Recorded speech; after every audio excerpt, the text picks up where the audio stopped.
This is a Declarative Shadow DOM and feature Drupal theming session. I'm going to be presenting this at DrupalCon Vienna next month, and this is the preview practice session. This presentation is a bit speculative because the main thing is maybe you can't use it right now, but there will be some practical things that you can use right now, so just fair warning. Who am I? I've been a web developer since 1993. I'm very thirsty. I've been a Drupal developer since 2006, and I live in Taiwan, and I've been seriously considering moving back to California. I used to live here in the 90s.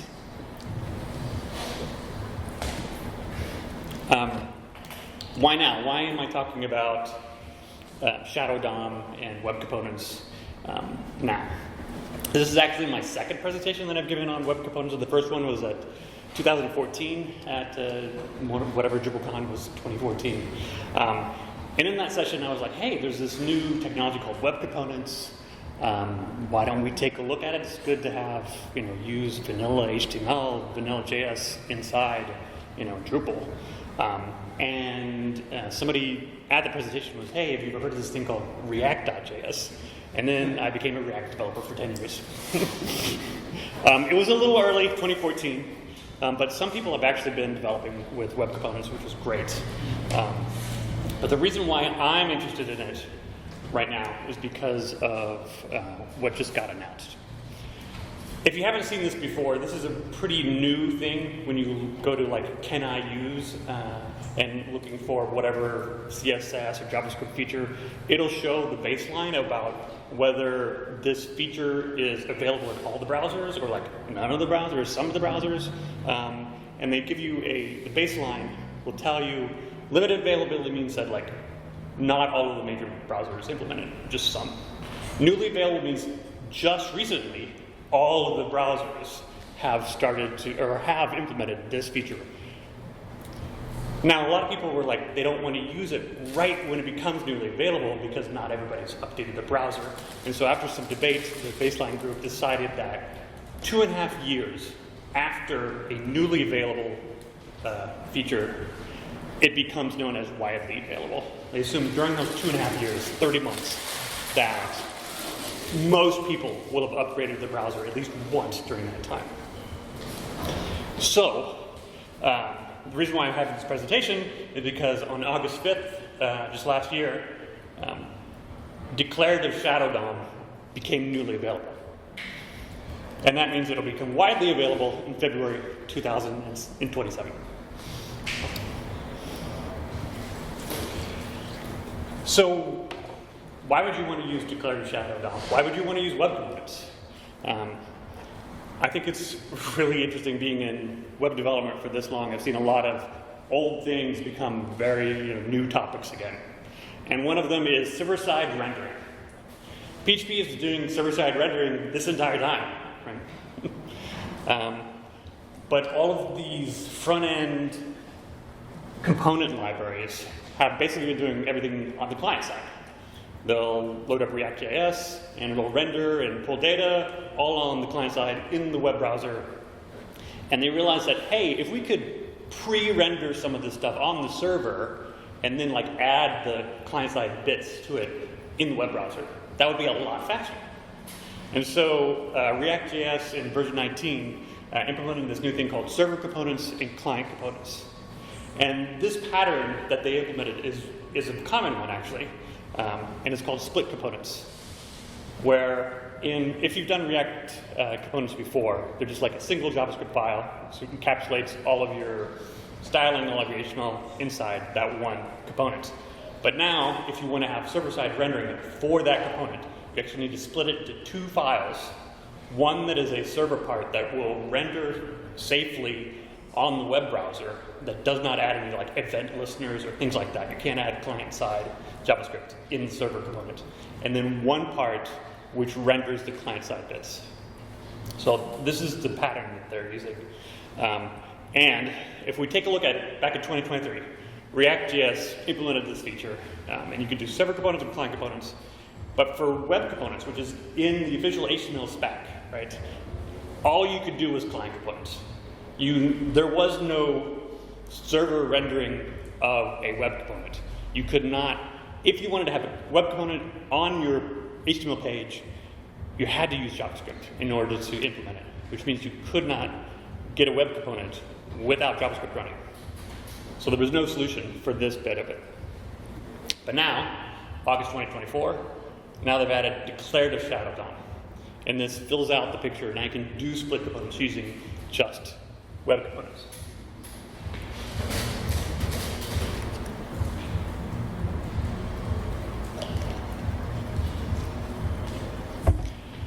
Now, web components are actually broken up into 3 different APIs inside the spec. There's templates, custom elements, and the Shadow DOM. And I'm going to give you a quick demo of all of these so that you know how they work together, because it's not always that clear. And I have a 95% working live demo to show you. Yes. Let's go over to the demo. So the first thing I'm going to talk about is templates. A template tag is a HTML element. Right here. Here's a template tag. And it's got some style in there, it's got some HTML in there. And the unique thing about the template element is that the browser will see it and it will not render it. Which sounds a little weird, but that's actually what happens. So here on this page, there is a template. I'm going to inspect right in here because I know it's in there. There it is. So there's the template. But you can see it hasn't been rendered. Like the paragraph there has been rendered, this button's been rendered, template does not get rendered. What you can do with it is you can clone it and then attach it to somewhere else in the DOM. And because of I don't know where I was going with that sentence. Never mind. That's what you can do with a template. It's not a whole lot of functionality by itself. The template really becomes powerful when you start using the other 2 APIs. But I wanted to show you just vanilla templates, just this. So we're cloning the template, and as soon as I stick it into the DOM, right over here, because my template had a style tag in it, it basically inserted that into the global CSS space. And that's why this regular paragraph got styled with this styling here. Now, it looks weird. Why would I do this? It'll make sense in the next slide. But right now, templates by themselves, not that useful, but it's part of this spec. Next thing we're going to look at is custom elements. This is where it becomes really interesting. So, a custom element is literally just an HTML tag that you get to decide what the name is. Right? The only requirement is that your name has to have at least 1 dash in it. Right? I'm not sure if it works with 2 dashes. I never tried that. Anyway, it has to have a dash in it. So I've created a custom paragraph, custom element. And what has always been true of every browser forever is that when it sees an HTML element that it doesn't know what it is, it just treats it like a span. It's just like, I don't know how to render this, but I'm still going to render all of its contents. I'll just treat it like a span. This is the way all browsers worked forever. And custom elements take advantage of that. Because there's a dash in it, the browsers today know, oh, that's a special component, or that's a special element that, I'm going to let the developer decide how it gets rendered. So it's just like a regular HTML element. You can put whatever you want inside those tags. And the way that this becomes useful is you have to tell the browser that you have a custom element. Whoops. That's, okay, we're. So we can define a class that extends HTML elements and then has some callbacks and constructor here. And if we tell the browser, hey, we would like this JavaScript to run every time you see our custom element. And you do that with the custom elements.define. And you tell it, this is the name of the custom element I'm creating, and this is the class I want you to run on that element when you see it. And you can see here this connected callback. I'm just calling console log.this. So basically, when this bit of code gets run, it's going to show that element in the console. So, and if we look here, we can see that's exactly what the console has here. There is the first custom element, there's a second custom element. We ran JavaScript on these custom elements as the browser loaded it. So what happened in ordered events, of course, is that it had a, and there's one thing I should add here. I did have some CSS. There it is. This is just a normal element selector. So just like you can style p tags and link tags, you can style a custom paragraph tag.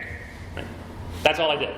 So when the browser first starts parsing the HTML, it sees a custom tag, it'll see the CSS, it'll apply that CSS, then when the JavaScript starts running, it's going to run the JavaScript on that custom element.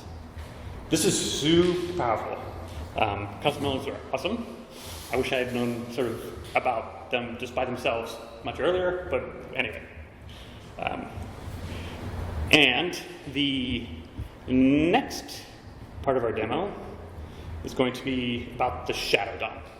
Now this is where we bring all three of these APIs together at the same time. We're going to be using templates, we're going to be using custom elements, we're going to add in the Shadow DOM API. So let's look at the markup first. So we have our custom paragraph and just some content in it, just like the last demo. And then down here, we have a custom paragraph with no content in it at all. It's just an empty custom paragraph tag. And then we've defined a template that we want to use for these custom elements, but it's just template ID, a template with an ID on it here. So we've got some styling. I'll come back to that. We'll talk about slots in a little bit, and some content inside the template. Right? In our Shadow DOM JavaScript here, when we're defining, this is almost the same custom paragraph class, but I've added a couple new things to the connected callback. I should mention the connected callback. When you create and when you instantiate a class, it's going to run the constructor. But when you instantiate a class that is specifically for a custom element, after the constructor, it will run the connected callback.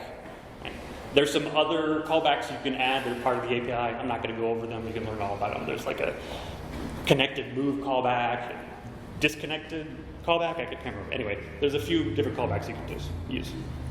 And I've added to that callback the part of the Shadow DOM API that allows us to add a Shadow DOM onto our custom element. So we're doing attach shadow. Remember, this is a class that extends HTML elements. So any method that's on HTML elements, we can do inside our custom paragraph. So attach shadow is part of the HTML element class. So we attach it. It's going to create what's called a Shadow DOM, which you've probably seen if you've ever poked into like the native video element, or there's another one that's really common. I can't think of it right now. Anyway, I'll show you what that looks like inside the console here. So there, you can see we've got besides the contents, the regular contents of the custom paragraph, we also have shadow content. So this is the way it looks, sort of this grayed out thing. And what happens in there is now you have style encapsulation, and there's some JavaScript boundaries there as well inside your custom element now. That's inside the Shadow DOM. And yeah, so we go back here. So we're attaching the shadow, and the other thing that we want to do in our class is to grab the template, and then we're going to append the template. We're going to clone the template and then append it to our Shadow DOM. So this is the last thing that we do as part of our class. We create the shadow DOM, then we go find the template that we want to use for our custom elements, and then we clone it and attach it to the shadow DOM of this element. And that's how we end up with the shadow content that has this style tag in here, and this slot tag, and this paragraph, because those are all inside our template that we cloned, right? See, this is exactly the same. So this template has been inserted as a shadow DOM. So let's poke at this a little bit more. So if we look at this first one, we have the regular children elements of our custom paragraph and also the shadow content. And that is, like literally it's this bit right here. So we've added 2 paragraphs to our custom element, and that's how it actually gets rendered. Now, there's 2 paragraphs, so why is there 3 paragraphs inside this rendered component? That's because the template had a paragraph in it. So any markup that you put into your template that gets attached to your custom elements with Shadow DOM, that markup will remain. And you will be that's where templates become really powerful. Because now, when you clone a template into the Shadow DOM, you can write your markup once for that component inside a template. And now, every time you just use a custom paragraph, it has all of that markup in it. So, and I talked about how, back here, custom paragraph, I just have one custom paragraph with no content in it. And that's this third one here. And the reason why it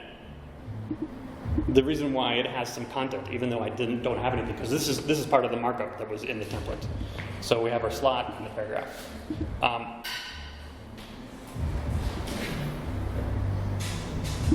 And this is where I should talk about slots.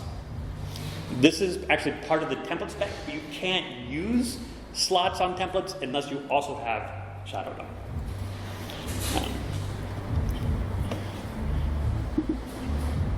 Let's see what that is. Have I been using this? Oh, right, sorry. So a slot in a template is basically like a block in Twig, right? Or like the contents of any HTML tag. At the middle bit, that's the slot, right? In a template, you can use a slot element, and these can optionally have names that defines where the slot is specifically. Right? That's why I can add a paragraph tag after it. I know this paragraph is always going to appear after whatever content gets put into the slot. And by default, when you don't name your slots, it's like the default slot. And that means that when you use your custom elements, any child elements get put in the slot. So it's pretty simple, very powerful. There's ways to have multiple slots. I'm not going to show that because I forgot to add it to the demo, really. It's pretty easy if you understand this bit.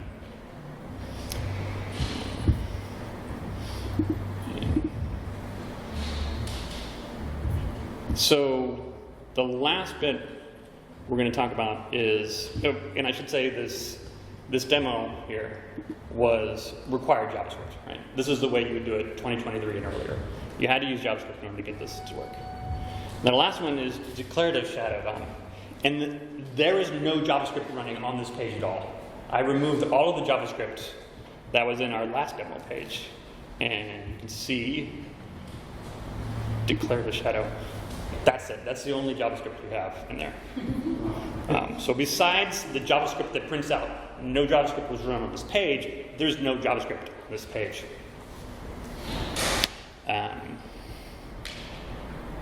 And all of the definition of our Shadow DOM using custom element are specified using declarative HTML properties and tags. So let's take a look at that. When you have, let's see if I can, where's my collapse? Doesn't allow me to collapse it. Anyway, the way declarative shadow DOM works is if you put a template inside any parent element and you add this shadow root mode equals open or shadow root mode equals closed, the browser will see that and recognize, oh, they're trying to use declarative shadow DOM here. I'm going to take this template that's right here and attach it to the parent element. Just automatically. Anytime it sees a template inside the parent element that has shadow root mode equals open or closed, when it's parsing the HTML, it will create the shadow DOM.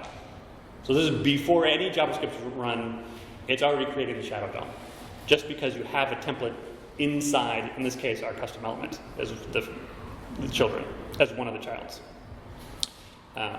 This looks the same as before. This is the same template, but instead of using JavaScript to find that template by its ID and then doing all the stuff, it's just right there inside the markup.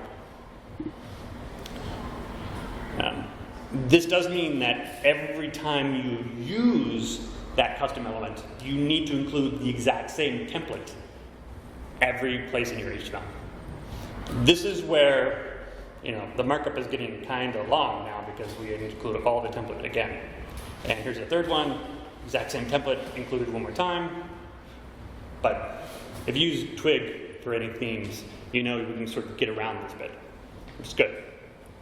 But this does make HTML a bit more verbose.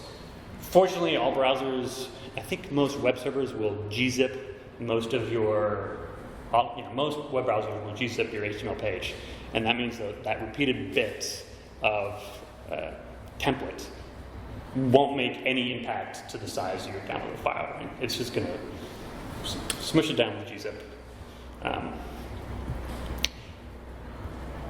So, declare shadow DOM and JavaScript.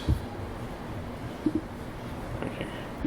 So here, you can see that this is working because I'm not running any JavaScript, and yet our custom element has a shadow DOM and its two child elements, and there's the paragraph that was in the template.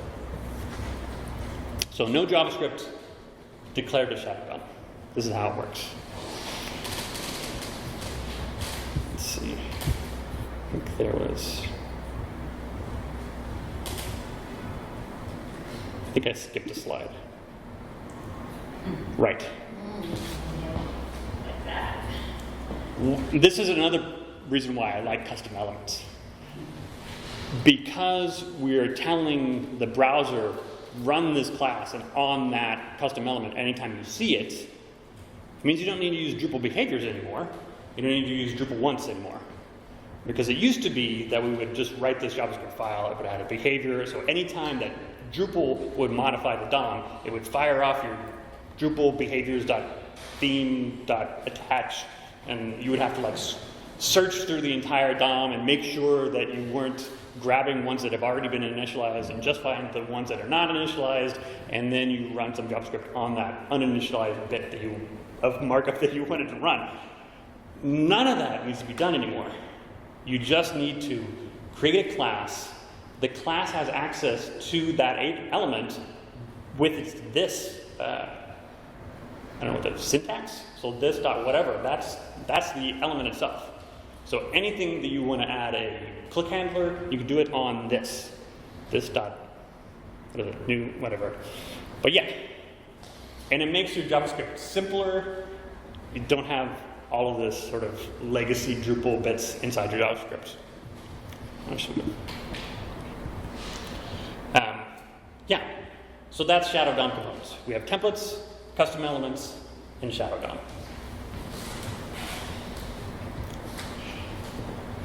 There is a thing, while researching this presentation, I discovered called light DOM components. And it's sort of a stepping stone or possibly final destination for some people inside using web components. Because we're not using templates, we're not using Shadow DOM, we're just using custom elements because custom elements by itself is incredibly useful. So a lot of people are just using that. And one of the main reasons why they will do it, especially if they're a front-end developer, is the style encapsulation drives them crazy because they're really good at CSS, Cascade, and because our Shadow DOM is encapsulated, very few of that global CSS is going to get inside our custom or inside the Shadow DOM, which sucks. So then you have to copy the things that you want to use inside each of the Shadow DOMs, and they don't want to deal with all that headache. Now there are a whole bunch of people who are trying to solve that headache and have different solutions for all of that stuff. So people are using all three of these APIs. They're using full web components with Shadow DOM. But this light DOM components is really compelling because it's super easy.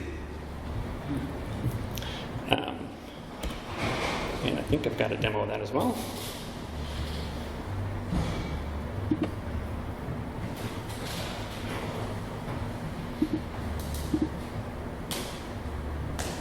I'm going to go back to the browser.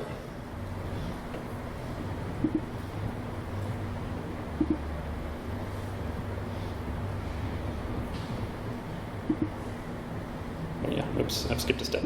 I was supposed to show you this before.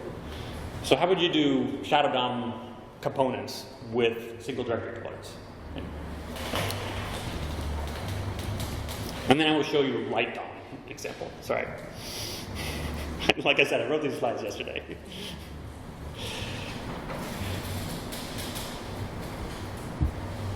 Okay.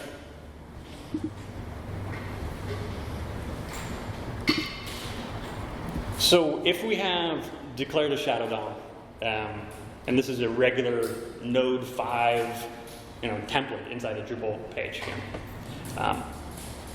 You can see it's super verbose. You have the entire contents of the template every time you have a custom element. That's annoying. So instead of the above, we're going to put our custom element inside a single directory component called custom paragraph, right? Because that's our custom element.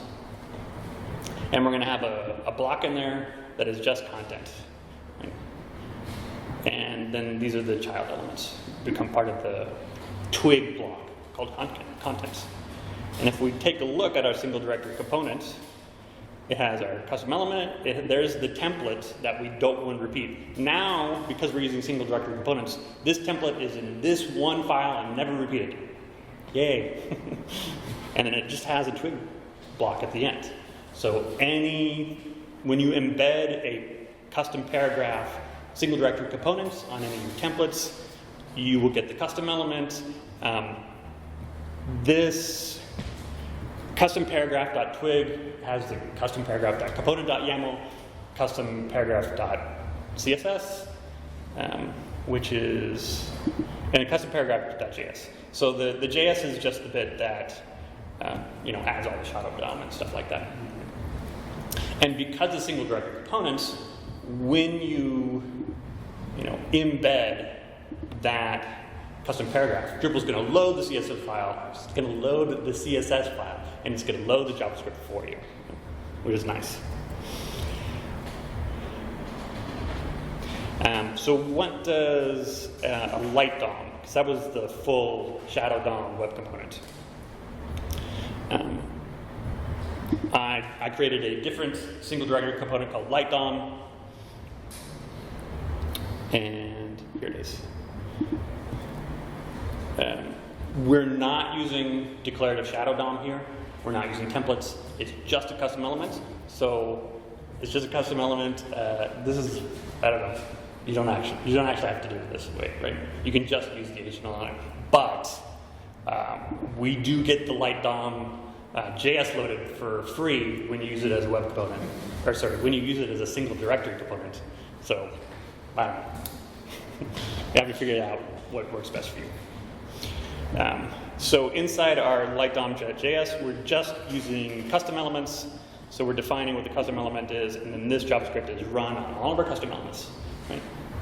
So that's the light DOM version of it. And the advantages of it is regular CSS. There's no shadow DOM, so there's no style encapsulation. So your normal CSS cascade rules apply to the custom element and to its children. Just write CSS like you always do. But then you get this bonus of having this JavaScript run every time the browser sees that custom element. This is a great starting point. I recommend people start doing this anyway because it still gets rid of Drupal behaviors. So if we compare Shadow DOM components versus Light DOM components, Shadow DOM components, their server bit is just vanilla HTML, but with all that declarative Shadow DOM markup in it, and then just vanilla JavaScript. Right? These are supported by the browser. And then Light DOM components are just vanilla HTML, but they're just using custom elements. They're not using templates. They're not using Shadow DOM. And the vanilla JavaScript is just custom elements defined. So single directory web components, you can use Light DOM components or you can use declarative Shadow DOM components, and they're pretty easy, either one. Right? I have not built a site using declarative Shadow DOM components. I mean, obviously, if you follow the earlier presentation slide I had, you should wait until February of 2027 before we actually do this on production. Right? That's it. Thank you very much. And are there any questions? Yeah, so when 2027 comes or whatever, but who's the target persona for this? Do you think this should be done with all Drupal theming, or is this for more if you have a component library that supports multiple technologies or something else? Who's the target audience for this? Yeah. I think any front-end developer, especially doing Drupal stuff, should really take a look at this. Because what we've been doing for a long time now, several years, is like not using the front end of Drupal at all, like building all of that inside of React.js, and then there's like these API calls you have to make, and it's complicated. It works, but this is a bit simpler, honestly, because it's just HTML. It's just vanilla JavaScript. So I'd say that's who the target audience is specifically this presentation about Drupal front-end developers, but any front-end developers can use declarative Shadow DOM or Light DOM components.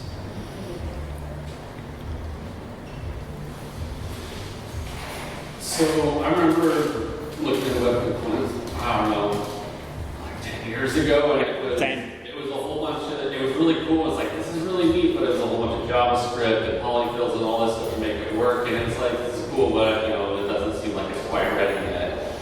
It seems like it's just about ready, if not been ready. I've seen people using some of this stuff. I guess my question is like last time I really went and kind of evaluated it, my problem was, we're very used to this global CSS JavaScript model and attaching libraries for components and stuff. If I've got some sort of component like a card, unless it has a bunch of JavaScript that I want to encapsulate it all into one thing. So like that was kind of my take on it. It was useful as long as I had a couple of these. It would be useful for a couple of our components that have this stuff that I want to just make it all one thing instead of making it a global thing. Is that still kind of the take? Or is it maybe?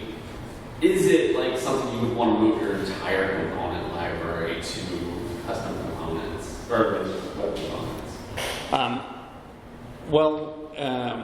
Would you want to? So, I mean, the nice thing about this is it's just web browser technology. So, like, you can piecemeal it, implement it in your theme, right? Because every space you just decide, I'm going to write some regular HTML instead of what I was using before, right? It was hard to use web components before because you had to use like a library like lit, which reduced all of that code that you had to use every single component. There was a lot of stuff in there, a lot of JavaScript, a lot of HTML. Those libraries made it so you could simpler to set up a single component, right?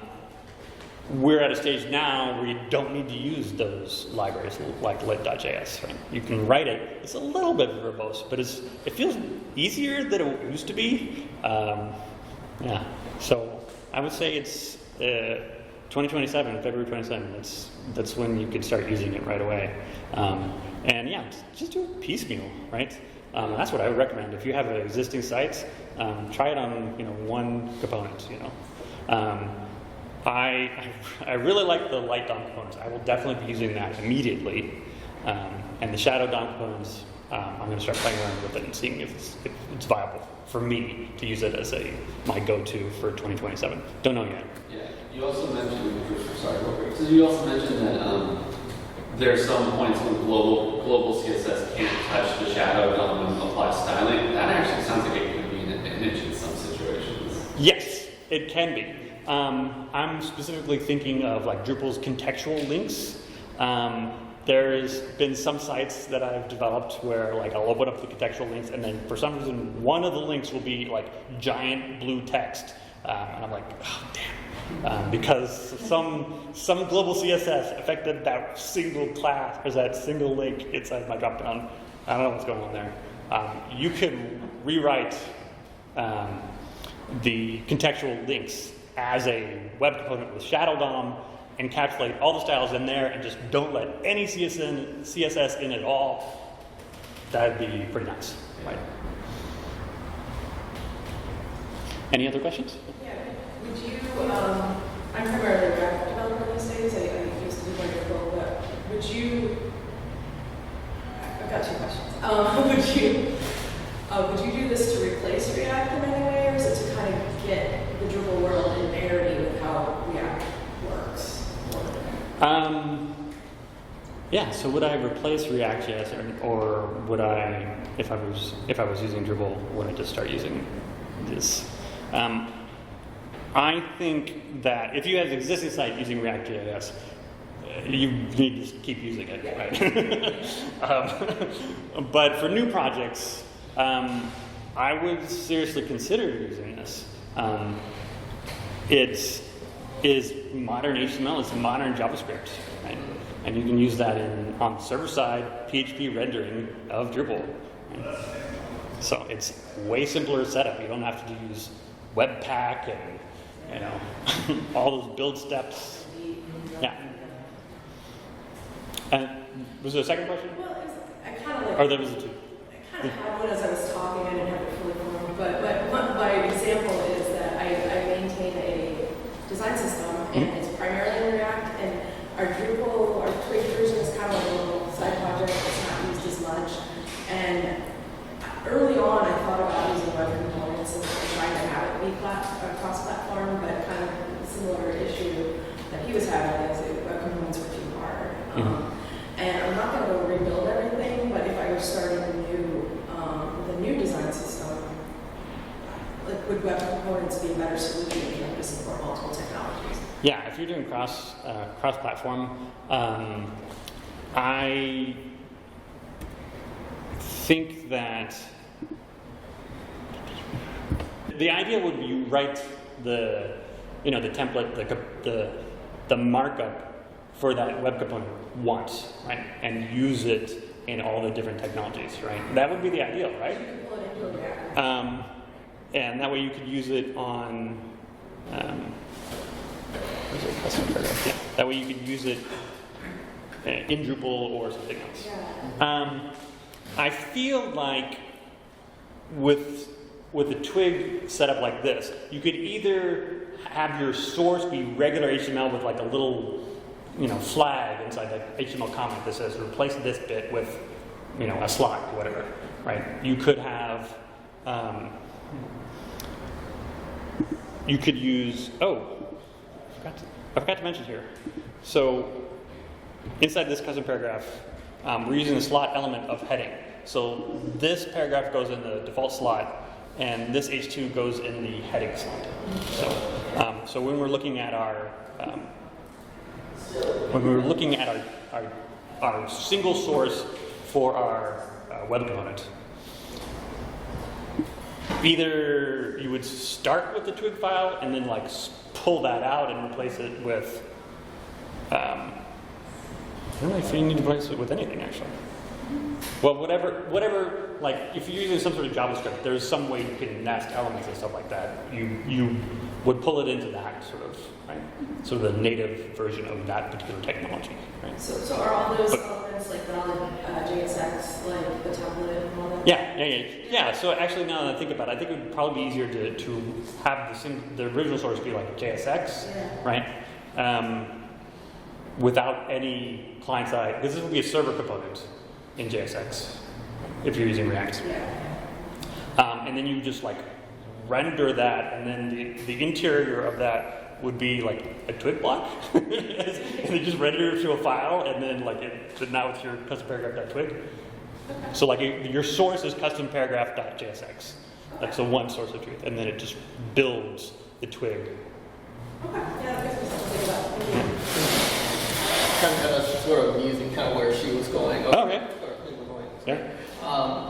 About a design system like Bootstrap, React, and Bootstrap, like that would be nice to wrap that in this. So you just have to use that kind of React-like syntax. That seems like something that would become possible. Yeah, totally.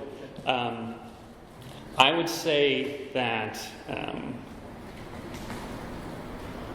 with the system, an existing system like Bootstrap, that relies heavily on the CSS cascade. So like you wouldn't be able to port that to a Shadow DOM version easily because I wouldn't attempt it. But you could easily port an existing design system that uses the cascade into a light DOM web component, right? So we're just using custom elements. That would be totally doable, and you wouldn't break anything.